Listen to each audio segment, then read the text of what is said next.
The 1950s were a time when Britain's car industry believed it could take on the world. New factories were busy, exports were booming, and manufacturers introduced stylish family cars, elegant luxury saloons, and ambitious grand tourers. Every company wanted to build a car that would define the decade. But the competition was becoming tougher than ever. British manufacturers weren't just competing with each other. European brands were introducing more advanced engineering, while American companies offered larger engines, modern styling, and incredible value. Some British cars started with great promise, only to be overshadowed by rivals that simply did the job better. Today, we're counting down 10 British cars that lost to the competition. Let's begin. Number 10, Ford Pilot. Our countdown starts with one of Britain's last pre-war designs trying to survive in a rapidly changing world. Built by Ford of Britain between 1947 and 1951, the Ford Pilot was intended to be a large family saloon that combined American V8 power with British practicality. Power came from a 3.6-liter flathead V8 engine. It delivered smooth performance but consumed plenty of fuel, something buyers wanted to avoid during Britain's years of fuel rationing. Inside, the Pilot offered generous seating and a spacious cabin that made long journeys comfortable for families. Many buyers appreciated its powerful engine and comfortable ride.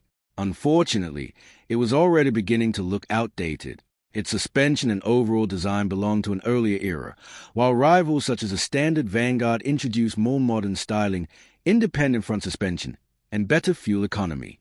The Ford Pilot wasn't a bad car. It simply arrived at a time when the competition had already moved ahead.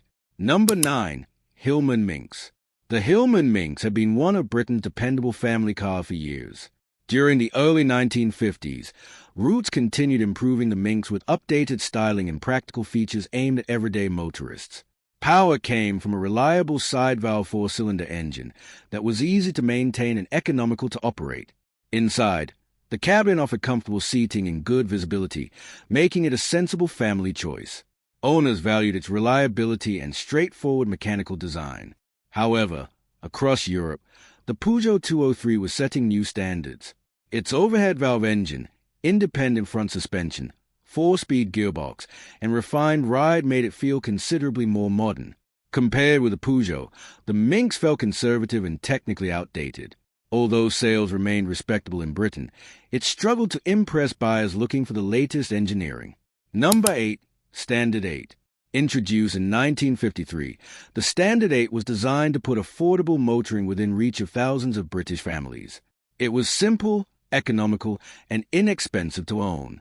Power came from an 803 cubic centimeters four-cylinder engine that focused on reliability rather than performance. Inside, the cabin was extremely basic. Early cars even lacked an external boot lid, forcing owners to access luggage from inside the vehicle. Many buyers liked its low running costs and dependable engine. But when Ford introduced the Anglia 100e, buyers discovered a car that felt more modern and practical. The Ford offered better styling, improved comfort, and a more refined driving experience without costing significantly more. The Standard 8 succeeded as basic transport. Yet against its biggest rival, it simply felt too stripped down. Number 7, Lanchester Leader. Lanchester had long been associated with refined British motoring. The Leader, introduced in 1950, was intended to attract professional buyers looking for comfort, prestige, and traditional craftsmanship. Power came from a smooth 2.0-liter four-cylinder engine that delivered quiet and relaxed performance. Inside, the cabin featured polished wood trim, quality leather seating, and the careful attention to detail expected from a premium British manufacturer. Owners admired its comfort and craftsmanship. The problem was that Rover introduced a beautifully engineered P4 around the same time. The Rover offered modern styling, impressive reliability, and a simpler driving experience, making it far more attractive to executives and private buyers. While the Lanchester remained refined, the Rover quickly became the car everyone wanted. Number 6, Austin A30. Closing Part 1 is a car that introduced one of Britain's greatest engines but couldn't quite match its strongest rival. The Austin A30 arrived in 1951 with lightweight monocoque construction and Austin's brand new A-Series engine, giving it excellent fuel economy and dependable performance. Power came from an 803 cubic centimeters four-cylinder engine that proved both reliable and economical, eventually becoming one of Britain's most famous engines. Inside, the cabin was neatly arranged, but rear passenger space was limited, and the narrow body made longer journeys less comfortable. Owners appreciated its easy maintenance and economical running costs. Unfortunately for Austin, the Morris Minor offered better handling, a roomier cabin, and a more balanced driving experience. Designed by Allard K2, the Minor quickly became one of Britain's most successful family cars, leaving the A30 living in its shadow. The Austin A30 was a good small car. It just happened to compete against one of the greatest British family cars ever built. Number 5. Sunbeam Talbot 90. As we enter the top 5, we find a handsome British sporting saloon that deserved far more attention than it received. The Sunbeam Talbot 90, introduced in the late 1940s and developed through the early 1950s, combined elegant styling with respectable performance. It was even successful in rallying, proving it was far more capable than many people realized. Power came from a 2.3-liter overhead valve four-cylinder engine that offered smooth performance and dependable reliability. Inside, the cabin featured comfortable seating, quality materials, and a refined atmosphere suitable for long-distance touring. Owners appreciated its solid engineering and comfortable ride. Then came the Jaguar XK120.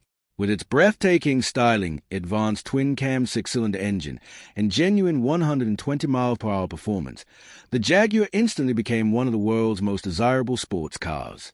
Although the Sunbeam Talbot remained an excellent automobile, it simply couldn't compete with the excitement and glamour of the XK120. It was a good car that was overshadowed by a legend. Number 4. Allard K2. Few British sports cars were as bold as the Allard K2. Introduced in 1950, it combined lightweight British engineering with powerful American V8 engines, creating a machine that offered thrilling straight-line performance.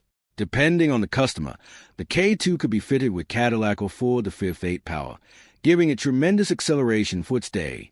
Inside, the cabin was simple and focused entirely on driving rather than luxury. Drivers loved its incredible power and unmistakable character. However, its split front-axle suspension made handling unpredictable, especially at higher speeds. Around the same time, Jaguar introduced the XK120, which offered outstanding performance alongside refined handling, elegant styling, and everyday usability. The Allard was exciting. The Jaguar was simply the better all-round sports car. Number 3. Rover P4 Cyclops. When Rover introduced its new P4 in 1949, it wanted to showcase modern engineering and premium quality. The earliest version featured a distinctive century-mounted driving lamp in the grille, quickly earning the nickname Cyclops. Power came from a smooth 2.1-liter six-cylinder engine that delivered quiet and relaxed performance. Inside, the cabin featured polished wood, leather upholstery, and excellent craftsmanship, creating one of Britain's finest executive interiors. Owners admired its quality, comfort, and refinement. The problem wasn't the engineering. It was the styling. Many buyers disliked the unusual front-end design, and when Jaguar unveiled the beautiful Mark 7 in 1950, attention shifted almost overnight. Jaguar offered similar luxury with far more dramatic styling and stronger performance. Rover quickly redesigned the front grille, but the Cyclops version had already lost a battle for public attention. Number 2. Austin A90 Atlantic. Few British cars entered the American market with bigger ambitions. Austin launched the A90 Atlantic in 1949, believing its bold styling and generous equipment would attract thousands of American buyers.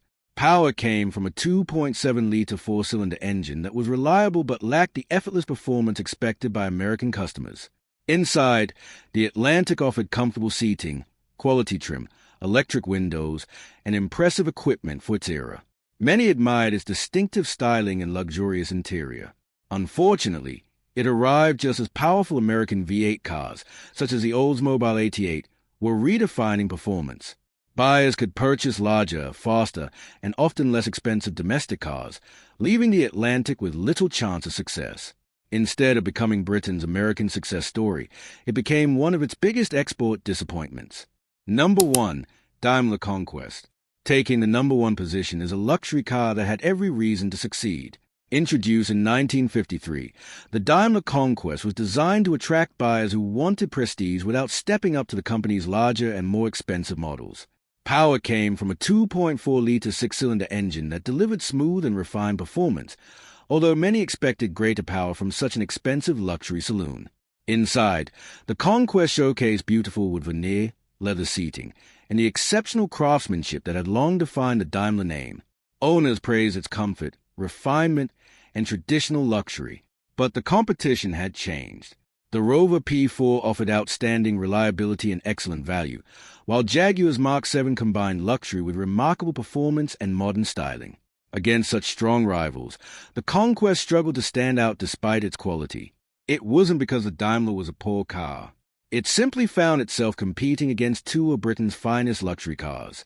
Looking back today, these cars remind us that building a good automobile wasn't always enough. In the highly competitive 1950s, even well-designed British cars could struggle when rivals offered better performance, newer technology, or stronger value. Yet each of these cars helped shape Britain's automotive history in its own way. Some introduced important ideas, while others proved that timing could be just as important as engineering. Sometimes, the cars that lost a competition leave behind stories every bit as fascinating as the winners. Thank you for watching. If you enjoyed this countdown, don't forget to like the video, subscribe to the channel, and let us know in the comment which 1950s British car you think deserved a better chance.